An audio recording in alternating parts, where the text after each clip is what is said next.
सचिन पायलट के बागी तेवर के बाद उनके पिता राजेश पायलट से उनकी तुलना होने लगी है। राजेश पायलट ने एक बार प्रधानमंत्री बनने की इच्छा भी जताई थी और कांग्रेस में रहते कई मुद्दों पर अपने विचार खुलकर व्यक्त किए थे, लेकिन नेहरू गांधी परिवार के प्रति अपनी निष्ठा पर सवाल नहीं उठने दिया।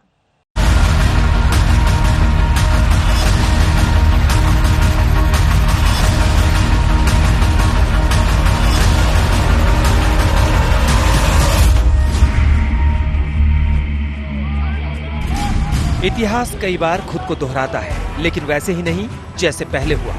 कांग्रेस में बगावत का बिगुल बजाने वाले सचिन पायलट के पिता राजेश पायलट भी अपने जमाने में सवाल उठाते रहे हैं। आज सचिन की महत्वाकांक्षा की डोर राजस्थान के मुख्यमंत्री पद से जुड़ी है,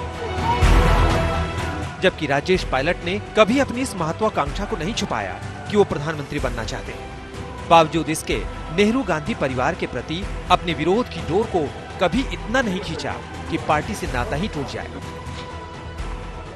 Damages the organization when the feedback does not reach the leader properly, and that is why, frankly, Rajiv Gandhi ji at later stage was reaching every corner.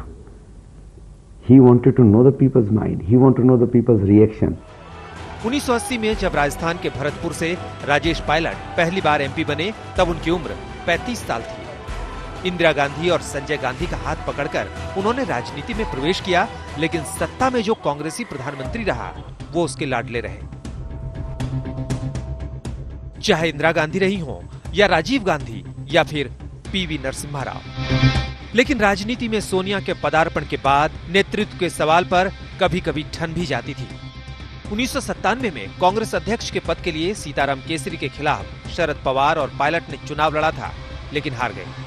1999 में जब शरद पवार ने सोनिया के विदेशी मूल का सवाल उठाकर कांग्रेस से अलग रास्ता लिया, तब पायलट ने सोनिया का पक्ष लिया।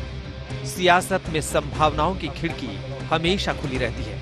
राजेश पायलट ने हमेशा ही उस खिड़की को खोले रखा। पार्टी में फंक्शनिंग में डिसेंट्रलाइजेशन होगी, इनर पार्टी डेमोक्रेसी मजबूत की जाएगी।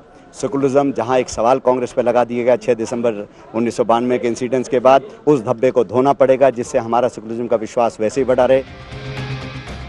साल 2000 में राजेश पायलट की सड़क दुर्घटना में मौत हो जाने के बाद उनकी पत्नी रमा पायलट को उनकी विरासत मिली।